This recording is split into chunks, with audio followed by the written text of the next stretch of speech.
Sadhguru is a spiritual leader and founder of the Isha Foundation, whose teachings on inner engineering have influenced millions around the world. Sadhguru.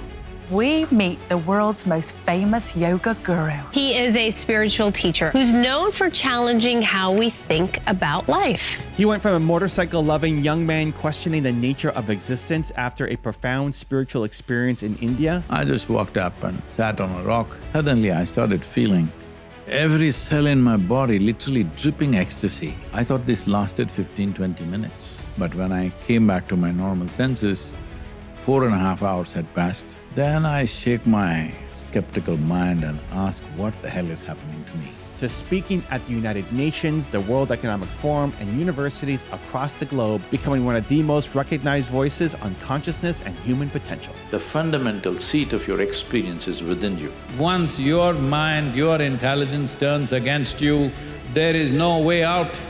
No power in the universe can do nothing for you. Need motivation? Watch a top 10 with Believe Nation. And if you've been here before, drop a hashtag Believe in the comments below so I can feature you here in a future video. And if you're new, welcome to Believe Nation, the only channel that helps you believe in yourself daily, one video at a time. Okay, let's kick it off with number one, build loyalty. Long term, the only thing that'll make your business thrive is that in some way your customers, your suppliers, your employees and the general society around you, everybody benefits from you. This is a long-term investment. While we're talking about schools, I've done this with various companies in India, that they must invest in schools. They said, why this, that, we are doing 2% CSR. I said, leave that. This is an investment. In 12 years' time, when they finish their 12th standard, you pick the best and put them in the next level of education.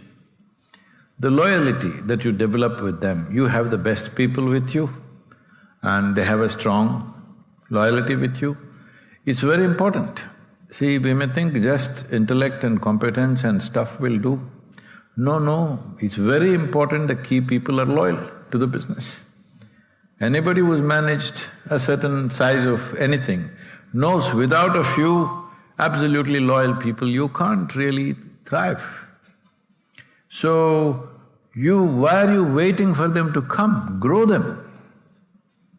Through school, through medical stuff, through whichever way, grow the loyalty so that people are committed to your cause. So, instead of seeing it as like philanthropy or just a moral obligation or just an expression of your humanity, which is all good, nothing wrong with that. But I'm saying if we build it into the business, that this is a long-term investment that you're making, because see, today's companies, all these online companies and everything, they're all thinking about when to sell and go out. I'm not talking about such businesses, I'm talking about brick-and-mortar businesses on the ground. You're going to be there for a long term. If you're going to be there long term, it's you have to cultivate. You don't have to hire employees. Why don't you grow them? Tomorrow's management, tomorrow's employees, tomorrow's people who work for you, you can grow them in the society, not necessarily by sponsoring a school. In so many ways you can grow them, that you have their loyalty. This will work wonderfully well long term. Many Indian companies are now doing that. I'm sure here also some companies are doing, but because these days in the news is all just these online companies and they're just seeing when to sell out and go. That's a different kind of business. Well, number two is live consciously. I remember in one of your seminars, you mentioned that sleep as much as you need. There's no certain things as hours or, this time to this time, that time to that time. This goes both for food and sleep. It's foolish to think you must consume this many calories, you must sleep this many hours. It's like this. Today I drive my car or my motorcycle 1,000 kilometers. Then I fill the tank 3 times. But tomorrow, I'm just being at home. So if I go on filling the car tank 3 times, what'll happen? It's Probably your house will catch fire. Yeah, probably. So this also the same thing. Today if I'm physically very active, I eat a certain amount of food. But tomorrow if I'm not so physically active, I eat in a way it's conducive for that activity. So some foolish idea, you must eat this many calories, you must rest this many hours, these are all silly things. You're trying to make a… because these are people who live out of slogans. Don't live out of slogan.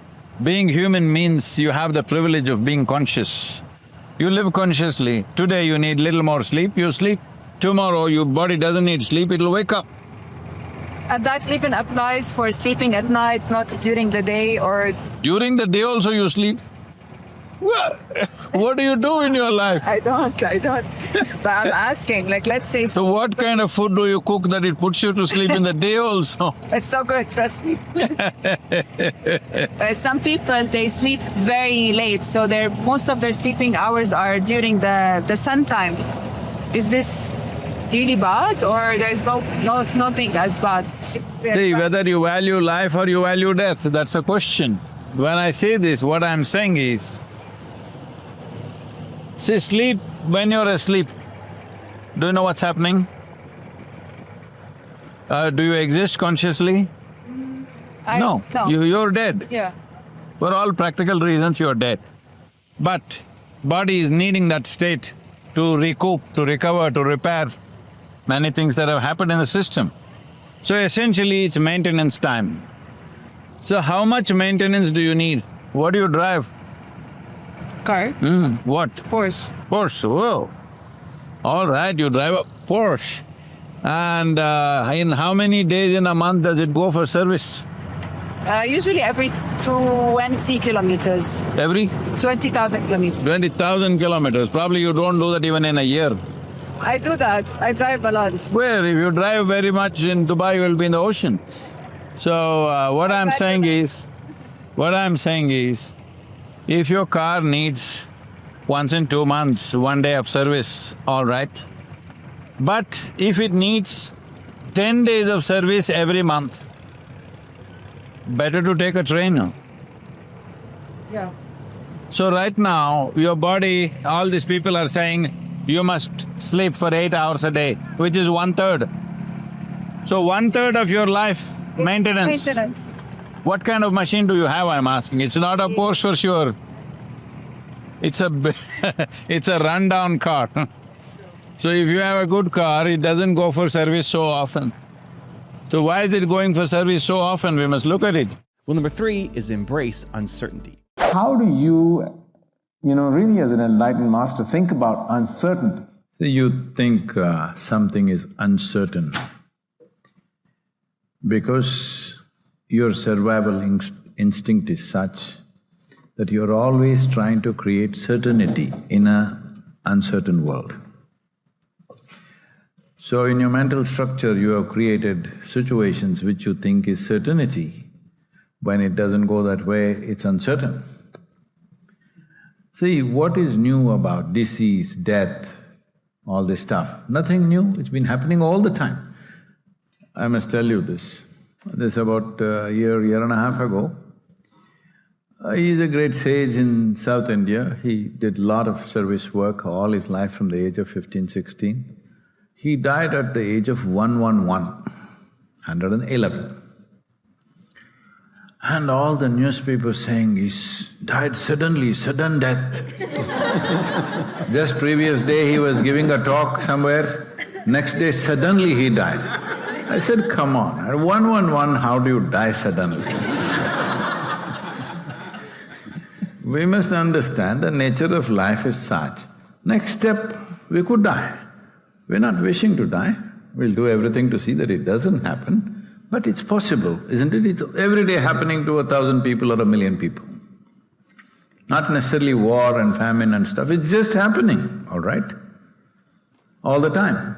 But every time we think it is just suddenly it happened. So there is one… I'm not somebody who's good at quoting scriptures because this story was told to me just a few days ago. In Mahabharata, that one bird, which is supposed to be a yaksha, asks Yudhishthira, what is the most amazing thing in the world? So Yudhishthira says the most amazing thing is Though everybody is mortal, everybody lives like they're immortal. And they think it's uncertainty. Arey, this is the nature of our life. Mortality is the nature of our existence, isn't it? We're not… that's the whole thing, we're planning not to get killed tomorrow morning. We may succeed, we may not succeed. So many people who are smarter than us could have died today, isn't it? Not because they did something stupid, it could have just happened somehow. And it's happening every day. So, when your expectations are defied, you think it's uncertain, but it's just a situation. Because people have this problem of wanting to label everything. Oh, this is a problem, this is uncertainty, this is this. No, it's just a situation. Some situations we know how to handle, some we do not know how to handle. If you knew how to handle every goddamn situation, you shouldn't be here, all right? We know how to handle some, we don't know how to handle some. If you can handle more situations than the next guy, you become the leader. Hello? Not because you're a Superman, you're the leader. Not because you can handle everything, you're a leader. You can handle more situations than the next guy in a better manner. That's the whole thing. So times of uncertainty means what? World has never had this level of certainty in terms of financial structure, whatever the business arrangements that we have, life itself, even physical life, medically, even our mortality is far more certain than ever before, isn't it? So, still we are complaining about uncertain. No, it's not uncertain. We have managed a lot of certainty compared to how previous generations were. So, let's enjoy that, don't complain. But there are situations, some curved ball will come, you must learn to hit it. Number 4 is don't make love transactional. One of the most sought after things in life is love. One of the most misunderstood thing is love. One of the most misused thing is love in the world. Wow, being in love is very different from I love you, you love me. That's a marketplace, transaction. I will love you, you love me. Once there is a transaction, there is an expectation, and expectation is for profit. Love is not profitable. It's a very conscious, loss-making venture. You may lose everything that you have and yourself too.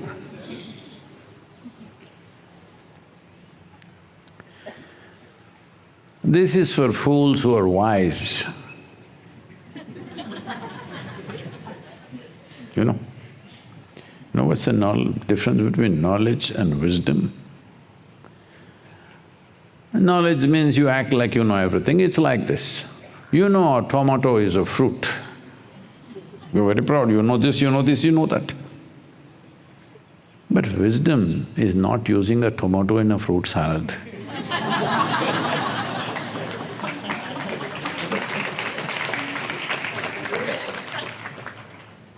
So, everybody is very knowledgeable about love, but nothing beating inside. Because it's about you being in love, not loving somebody. If you love somebody, you expect them to love you. Hello? Once you have expectation, you want some fairness of who gets what. Do you love me as much as I do?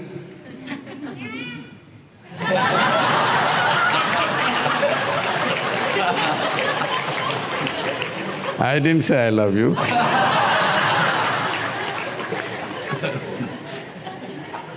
Poor girl. Let me tell you a story for that girl. This happened between husband and wife.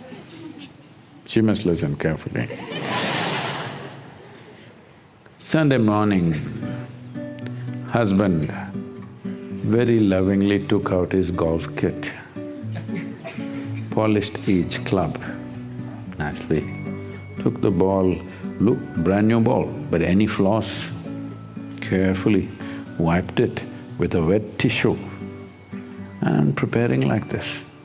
The wife just observed him and said, "The tenderness with which you're handling this golf kit obviously shows you love golf more than me." He thought of saying the usual things, "No, baby, I love you more than anything in the world." But he didn't want the golf kit to hear such things. And if it misbehaves on the course, what to do? Then he said, "Mary, I have to admit, I love golf more than you. But I must tell you at the same time, I love you more than tennis, football, hockey, basketball, you name it. I love you more than all those things." Okay. So,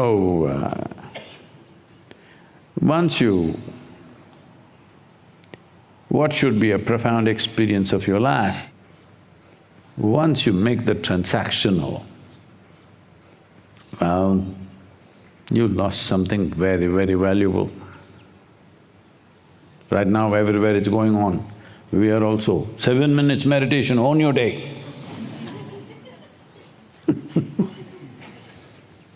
Well, maybe to get people going, you have to offer them a carrot. Must hang a carrot in front of them because we have no stick. Hello? We have no stick, all of you must meditate. No stick, so carrot. Well, it's fine, at one level it works, because this is just to mitigate mental health or mental ill health. To that extent it works. We're showing the stick, saying you may get mentally sick, do this will happen, that will happen. But meditation is not a transaction. It's not something that you do because you will get something. Similarly, love is not a transaction. It's not something that you do, it's something that you become. If you become loving, what do you get? Nothing. Because what will I get is only important for someone who feels constantly unfulfilled. If the fulfillment of love is within you, what do you have to get? You don't have to get anything. Only those who do not know the fulfillment of what it means to be in love, they are always thinking, what will I get? You will get nothing, one day you will die, unloved. When I say unloved, not by somebody else, without having the effulgence of love within you.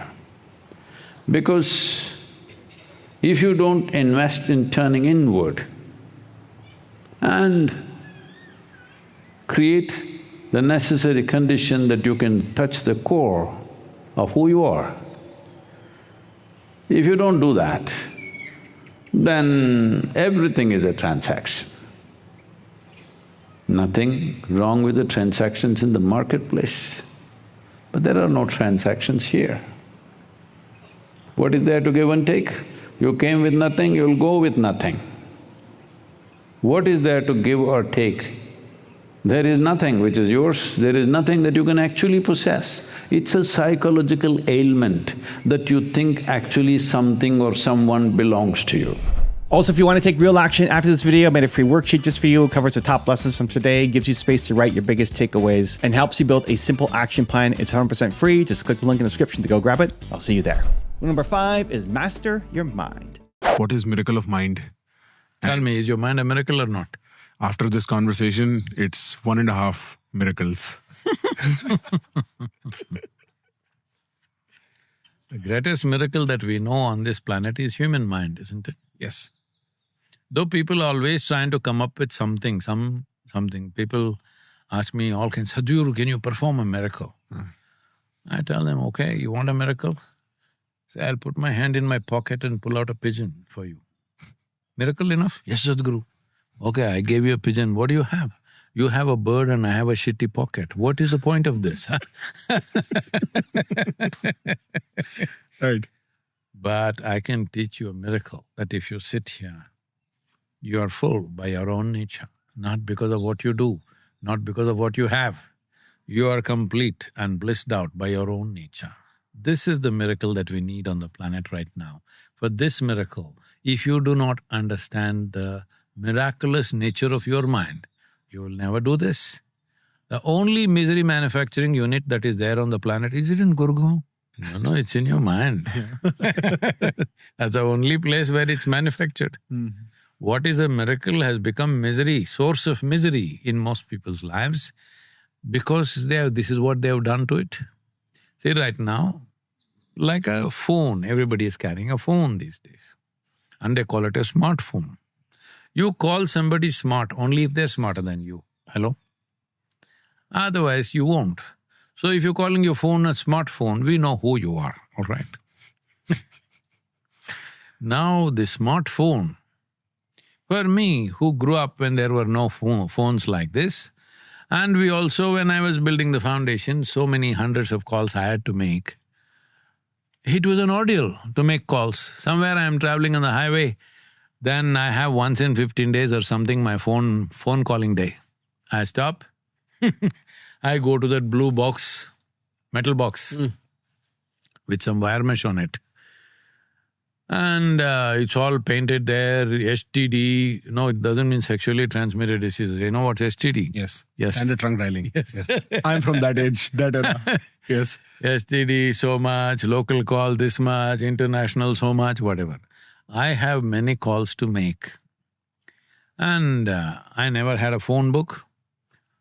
600, 700 numbers are in my mind, names and numbers match, never called a wrong number ever.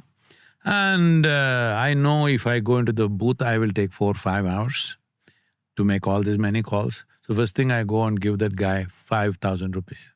He'll say, why? 5,000 rupees is a lot of money those days. I said, you keep it, man. Keep it, I'm going to make phone calls. He keeps it. And after I do for 30-40 minutes, there are other local people who want to call 50 paisa call. That guy is not interested in that customer. Right. So he will take care of them. Otherwise, they'll all gesticulating at me and abusing me from outside because I'm calling. I have hundreds calls to make. And by the time I finish this, my finger is almost broken. I tried this finger, it won't go. I'll try this finger. Because that black phone, cutter, you know. Right. Today I'm driving, if I just tell somebody's name, my phone will call. It's a blessing. But some people say they're suffering, that also. Right. They're suffering it immensely, they think their phone is driving them crazy. No, what is driving you crazy is this, that you don't know how to drive your mind. Your mind is driving you. Mind is not a good master, but it is the most efficient slave on the planet. Rule number 6 is seek competence. Only those who are not so successful or those who are not successful think somewhere if you read 10 points in a book, you're going to be successful. Those who are successful, they know, they stand on their head and do circus on a daily basis, okay? Only in the parties they stand up straight, rest of the time they are on their head, okay? We need to understand this. If you want to be successful, don't seek success. What you seek is competence. If you enable yourself and if you do something well, other people will say you're a success. If you think I'm a success, it's foolish, isn't it? You're doing something and you're doing it well, other people in the town or in the country or in the world, people will say, oh, he's doing something really successful. They're looking up to you, that's fine. You look up to yourself, that's madness, okay? You don't seek success, you seek empowerment, you seek competence. You do the best that you can do. You cannot do as well as somebody, but you can do the best that you can do. So if you do your best, if your best is good enough, world will recognize. If it is not, you will be happy. Rule number 7 is stay motivated. You must fall in love with somebody or something. If you don't find a somebody, you must fall in love with something. Something means something to you, you will wake up in the morning. Nothing means anything to you, where is the reason to wake up in the morning? How do you fall in love?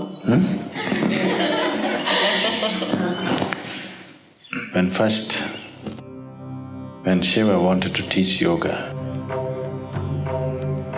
to his first disciple, which was his own wife, Parvati,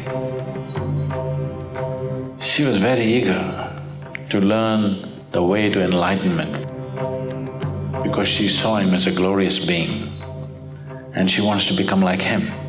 She said, "How? I'm ready to do anything." Shiva said, "No need to do anything, just come sit here on my lap." She hesitated because, "Oh, I don't want to be petted, I want to be enlightened." He said, "Relax, come and sit here." She sat here. He pulled her closer, not out of his needs, to fulfill her need. And he pulled her so closer, closer, closer, closer. And slowly she became a part of him. So there is a dimension of Shiva which we call as Ardhanari, where one half is man, one half is woman.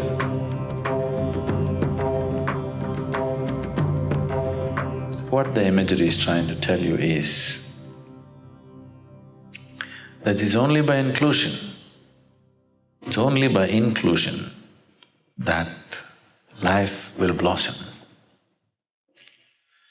If you have to include something into yourself, there must be space, isn't it? If I have to make somebody a part of myself, I have to throw out half of me out, only then. That's why the expression falling in love, not rising in love, okay? Not standing in love, not climbing in love, falling in love, because a part of you has to fall. Only then there will be space for something else or somebody else. If all of you, the whole of you falls down, there'll be enormous space. You can include the whole cosmos as a part of yourself. If at least a part of you falls down, you may fall in love with one more human being or one more aspect of creation. So, we can teach you ways to empty yourself. If a part of you falls down, that empty space has to be filled with something. And that something which is not you, when it becomes a part of you, when you start experiencing it as a part of you, it fires you up. Because right now, what you think is me is not you, just a bundle of thoughts, emotions, ideas and prejudices, isn't it? That's not you. So what is you has not come into experience. So how to motivate you? When you're not yet, how to get you going? You're not yet. Right now all that is there is a bundle of thoughts, a cloud of thoughts and emotions and all kinds of stuff, isn't it? So that's why the sadhana. You must come and do some sadhana. Initially, somebody will motivate you. See, when your car doesn't start, somebody has to push, okay? Once it gets going, after that we don't have to push it all the way, then it'll go. So initially nothing wrong using a little bit of a push, everybody needs a push. There are very few people who can propel themselves from step one. Most others need push, often on a little kick here and there. Rule number 8 is don't settle for comfort. What does success look like? What does it take? Well, I know family and friends who always have their breakfast on time. And after breakfast, of course, they must have coffee. After coffee, of course, they must light up a cigarette and sit there nicely because they're trying to become peaceful.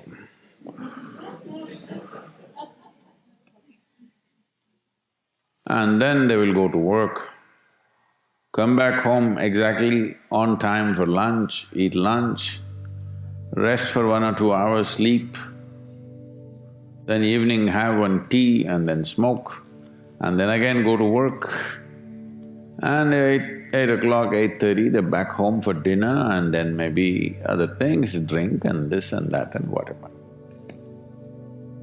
But those who have been very successful, either in music, sport, art, business, spiritual process, doesn't matter what, those people never know when they ate, when they slept, when they got afternoon rest. I've not seen such a thing in my life.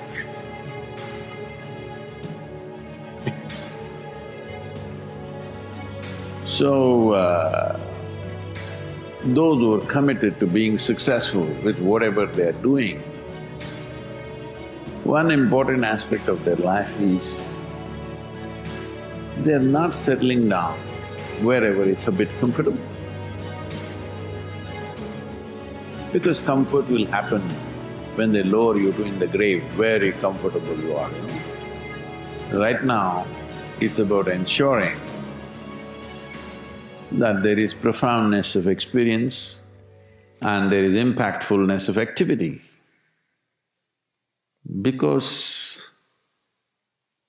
if they had given you a limitless amount of time, you could do all those things, nothing wrong, I'm not against them. But they gave you such little time with such tremendous potential of being human, that's the problem. Rule number 9 is reach your full potential. So, now how do I enhance my competence? See, let's say you want to run on the field, let's say you want to run a race, you want to run 100 meters. It is not running that you have to work on right now, you have to work on your legs and lungs and muscle and everything, isn't it so? So, if you want to become a great engineer, yes, definitely, an institute like this is crucial on one level. But any number of people might have come here and gone, not all of them became great engineers. Though they might have produced hundreds of great engineers, still not all of them will become, simply because of their own individual attitudes and competence and whatever else, isn't it? So, whatever the institute can do for you, it is doing. One foremost thing that you need to do is to enhance your own physical and mental capabilities. Because if you want to be a good engineer, you need a working brain. Just having a degree of engineering may be a passport to a job, but it is not a passport to success, isn't it? So to have a working brain, which the engineering degree will not freeze, usually lots of degrees, when people acquire degrees, they freeze their brains. They think they can… now they have finished using it and now they can rest it for the rest of their lives. It is not so. This is only to enhance your capability. This is just an organized effort. A school, a college, an institute is just an organized effort towards that, because each individual cannot craft it for himself. That is why an institution. Otherwise, an institution has no other purpose. It is here to just organize that possibility of you striving to be of a certain competence. But that is a mass application. But as an individual, your most important thing is you as a human being, you are functioning at the fullest level. If that has to happen, there are other dimensions which one needs to explore. Unfortunately, though these sciences and technologies for inner well-being have been the mainstay of this culture for thousands of years, today we are largely losing it for various reasons, because we want to imitate somebody else. We don't want to imitate our grandfather Topiwala anymore. We want to imitate the hat seller from another country. Because of that, we are losing those things, but we should not. We have to bring it back into our lives. This is very much a part of the way the culture itself is structured, that it is all about the human being. See, this is the only culture which talks about, which even an illiterate person in this culture is aware of, that you can actually evolve to another dimension of existence. Even if I go into a village and talk to an illiterate peasant who has not read anything, who doesn't know anything, who's not heard any of this stuff, even to him if I go, he will not ask me, give me a golden horse or something, he'll say, "Enakku mukti venum Swami." He's saying he wants ultimate liberation. Where did this fellow get this? Nowhere else on the planet this is possible.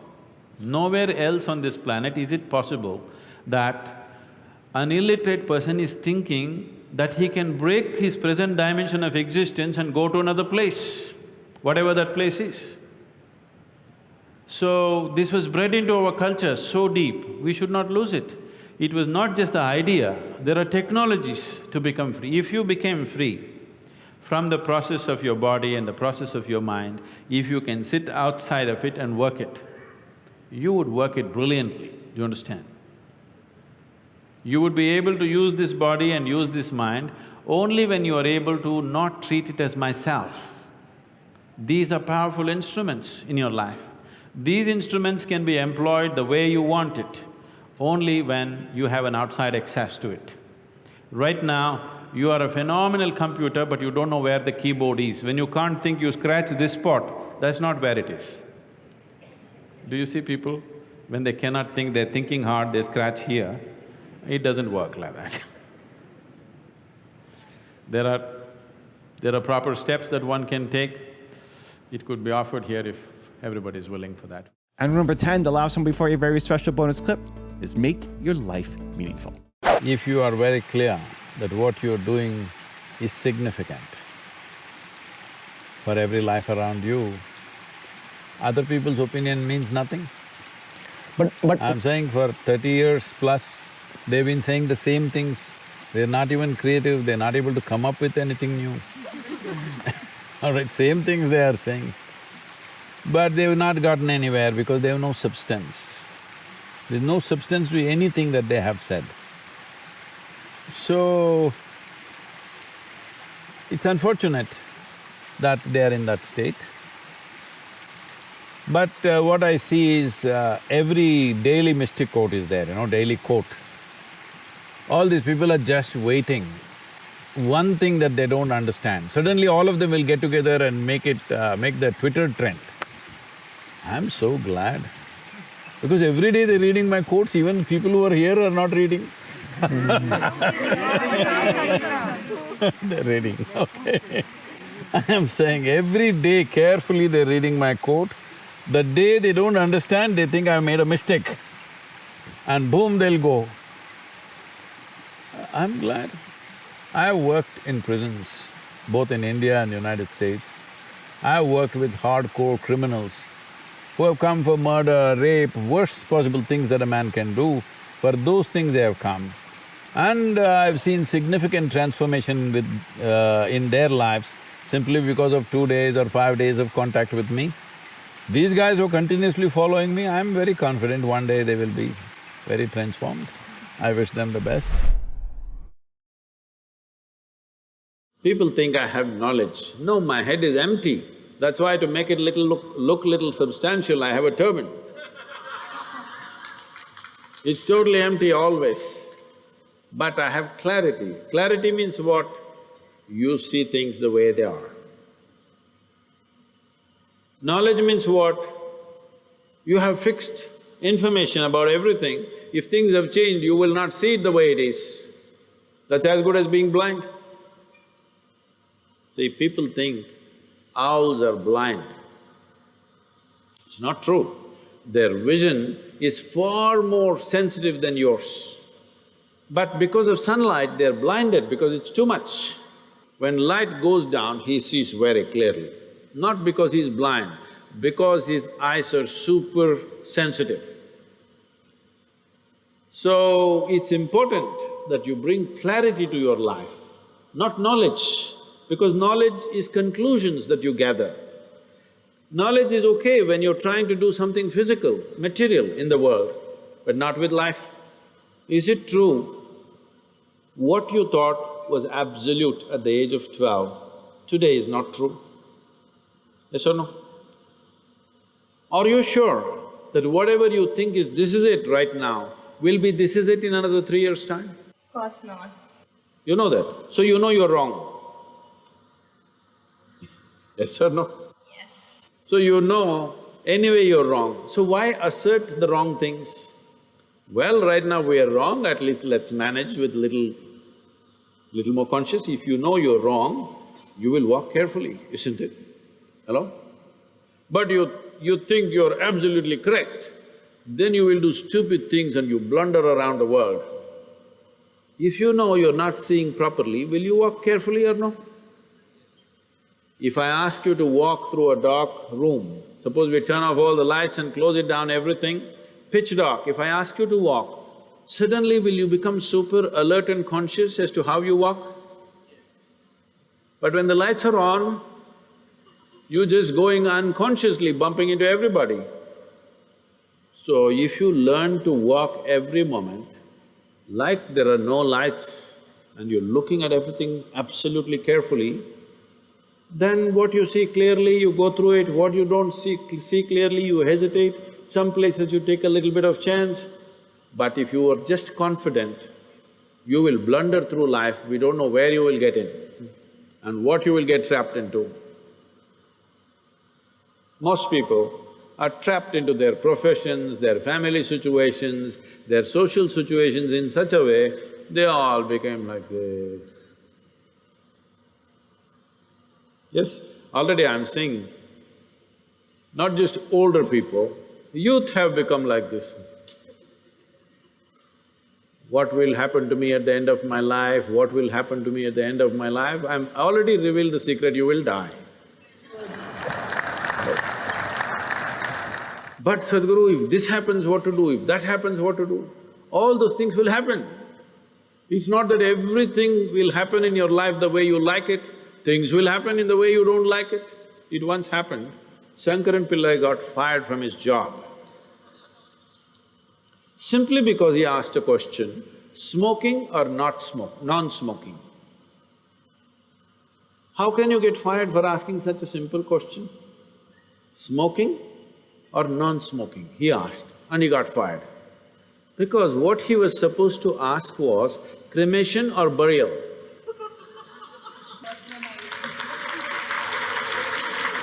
So, many times what you do, thinking I'm right, may be irrelevant to the situation in which you exist. So the most important aspect of your life is you're relevant, not right. You're just relevant. To the existing situation, you're relevant. I am right, I am right, I am right. This is confidence. You being right, nobody cares. All the idiots who think they're right, nobody wants to listen to them, nobody wants to be around them, isn't it? People who always think, I'm right, you want to be around them? No, the important thing is you're relevant to the situation in which you exist. If you have to bring relevance into your life, you must extinguish your confidence and bring clarity. And congratulations, you're one video closer to who you're meant to be. Believe.